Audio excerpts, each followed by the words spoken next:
स्वागत है आप सभी का हमारे YouTube channel RS arts classes में। मैं राम अवतार Sharma, mentor RS arts classes आप सभी की मैं राम अवतार Sharma, mentor RS arts classes आप सभी का अपने इस चैनल में हार्दिक स्वागत करता हूं। दोस्तों, जैसा कि आप सभी जानते हैं, वर्तमान समय में विभिन्न राज्यों में बोर्ड परीक्षाओं का आयोजन किया जा रहा है, जिनमें विभिन्न संकाय के विभिन्न विषयों के परीक्षार्थी अपनी अपनी संकाय और विषयों की परीक्षाएं दे रहे हैं। मैं सभी बोर्ड परीक्षार्थियों को अपने इस चैनल के माध्यम से उनके बोर्ड परीक्षा के लिए बहुत बहुत शुभकामनाएं प्रेषित करता हूं। आप सभी बहुत अच्छी तरह से अपनी परीक्षाएं दें और बेहतर परिणाम के द्वारा अपने माँ बाप का, अपने गुरुओं का नाम रोशन करें। एक बार पुनः आप सभी को बहुत बहुत शुभकामनाएं, बहुत बहुत बधाई। दोस्तों, मैं आज विशेष रूप से बात करना चाहूँगा माध्यमिक शिक्षा बोर्ड राजस्थान के द्वारा आयोजित 12वीं कला वर्ग में इतिहास के परीक्षा, इतिहास विषय के प्रश्न पत्र के बारे में, जो दिनांक 18 मार्च 2024 को आयोजित होने वाला है। बोर्ड के टाइम टेबल के अनुसार सभी परीक्षार्थियों को इस परीक्षा के लिए अग्रिम बधाई, हार्दिक शुभकामनाएं। जैसा कि आप सभी जानते हैं कि यह परीक्षा 18 मार्च को आयोजित होने वाली है। मैं प्रदेश भर के समस्त परीक्षार्थियों से इस अवसर पर एक इतिहास विषय के व्याख्याता के रूप में कुछ बातें करना चाहता हूं, आपको कुछ मार्गदर्शन देना चाहता हूं। प्रिय परीक्षार्थियों, जैसा कि आप सभी जानते हैं, इतिहास कला वर्ग का सबसे महत्वपूर्ण विषय माना गया है, क्योंकि ये विभिन्न प्रतियोगी परीक्षाओं में आने वाला विषय है। ऐसी कोई प्रतियोगी परीक्षा नहीं बनी जिसमें इतिहास से प्रश्न नहीं पूछे जाते हैं। दूसरा, ये इसीलिए भी महत्वपूर्ण है कि इतिहास विषय काफी जटिल विषय माना जाता है, क्योंकि इसमें बहुत सारी डेट्स होती हैं, बहुत सारी घटनाएं होती हैं और इतिहास का कोई छोर नहीं है, इतिहास का कोई अंत नहीं है। ये एक सतत और लंबी प्रक्रिया है, जिसकी सारी घटनाओं को, सारी तिथियों को याद करना निश्चित रूप से अन्य विषयों की तुलना में काफी जटिल कार्य है। जो परीक्षार्थी इस विषय के साथ अपने अध्ययन को कंटिन्यू करते हैं, जारी रखते हैं, निश्चित रूप से वे बधाई के पात्र हैं और निश्चित रूप से उनका जीवन उज्जवल होगा, सफल होगा। जो परीक्षा का प्रश्न पत्र है वो प्रमुख रूप से 4 भागों में विभाजित है: section A, section B, section C, section D. Hindi medium के हिसाब से देखा जाए तो खंड अ, ब, खंड स और खंड द। हिंदी मीडियम और इंग्लिश मीडियम दोनों के परीक्षार्थी इसका ध्यान रखें। Your question paper will be divided in 4 part: section A, B, C और डी। और इसमें जो आपके प्रश्नों के प्रकार हैं वो हम लास्ट वाले सेक्शन से शुरू करते हैं।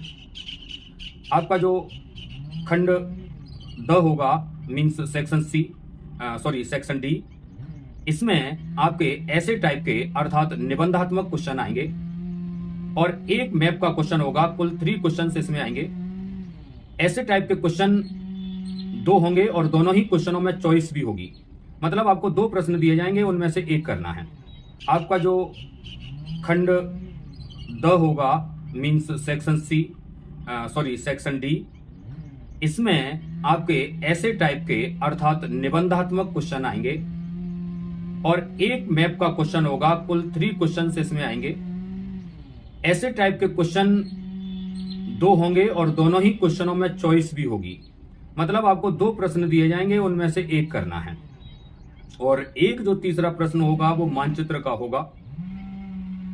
तो ये 5 नंबर का होगा और जो निबंधात्मक प्रश्न होंगे वो प्रत्येक प्रश्न 4-4 नंबर का होगा। शब्द सीमा 250 शब्द होगी। 200 से 250 शब्द के बीच में आपको उत्तर देना होगा। मैं आपको ये बताना चाहता हूं कि आप ये आश्वस्त हो जाएं, तैयार हो जाएं कि आपका जो पहला निबंधात्मक प्रश्न होगा वो आपकी किताब के चैप्टर 1 से होगा। और इस चैप्टर फर्स्ट का नाम है हड़प्पा संस्कृति। और दूसरा जो क्वेश्चन होगा वो आपकी किताब के सबसे अंतिम चैप्टर से होगा और उस चैप्टर का नाम है संविधान का निर्माण। कुल 12 चैप्टर आपके इस सिलेबस में हैं और मैं आपको बताना चाहूंगा कि ये जो निबंधात्मक प्रश्न हैं, मैं आपको कुछ महत्वपूर्ण प्रश्न इसके लिए बताना चाह रहा हूं। आप सभी पूरी तरह से कल के पेपर के लिए 18 मार्च को होने वाले पेपर के लिए पूरी तरह से तैयार हैं। आप सभी ने अपनी तैयारियां बहुत अच्छी तरह से कर ली हैं और मैंने अपने विद्यालय के विद्यार्थियों को तो ये सभी जानकारियां बहुत पहले ही दे दी हैं। फिर भी अगर कोई अनुपस्थित रहा हो और कोई जानकारी नहीं ले पाया हो तो आप यहाँ से जानकारी प्राप्त कर सकते हैं। मैंने जितने भी राइटिंग सेक्शन से संबंधित जुड़ी हुई महत्वपूर्ण बातें होती हैं वो बता दी हैं। महत्वपूर्ण जो प्रश्न हैं वो भी बता दिए हैं। निबंधात्मक प्रश्नों की ये जो 2 प्रश्न आने हैं, चैप्टर 1 और चैप्टर 12 संविधान का निर्माण, फ्रेमिंग ऑफ कॉन्स्टिट्यूशन और हड़प्पन कल्चर, इसके कुछ महत्वपूर्ण प्रश्न आप सभी को शेयर कर रहा हूं। देखिए, जो आपका चैप्टर फर्स्ट से जो निबंधात्मक प्रश्न है, मैं आपको पूरी तरह से आश्वस्त करता हूं कि इन्हीं में से आपको वो 2 प्रश्न मिलेंगे जिनमें से आपको एक करना है। क्वेश्चन नंबर 1 होगा हड़प्पा सभ्यता की प्रमुख विशेषताओं का वर्णन करें। क्वेश्चन नंबर 2 है मोहनजोदड़ो के नगर नियोजन को स्पष्ट करिए। जो इंग्लिश मीडियम वाले हैं वो आप ध्यान रखें, main features of Harappan civilisation and city planning of Mohenjodaro. ये 2 प्रश्न हुए। हड़प्पा यानी कि सिंधु घाटी सभ्यता की सामाजिक और आर्थिक विषमताओं का निर्धारण कैसे करते हैं, स्पष्ट करो। How historian traces the social and economic differences of Harappan civilisation. और ये जो है क्वेश्चन हेडिंग जो आपकी बुक की 4.1 और 2 है वहां से है। दूसरा, शिल्प उत्पादन किस प्रकार से होता है सिंधु सभ्यता के रेफरेंस में। क्राफ्ट प्रोडक्शन के बारे में आपको बताना है, ये हेडिंग नंबर 5 में है। सिंधु सभ्यता के लोग विभिन्न क्षेत्रों से माल कैसे प्राप्त करते थे, अर्थात उनके माल प्राप्त करने संबंधी नीतियां क्या थी। How Harappan procured materials from different places explain. अगला प्रश्न है, आप किस प्रकार कह सकते हैं कि सिंधु सभ्यता में जटिल निर्णय लिए जाते थे। How you can say that complex decisions were taken in Harappan civilisation. अगला प्रश्न है, इतिहास की जानकारी इतिहासकार किस प्रकार करते हैं, स्पष्ट करो। How historian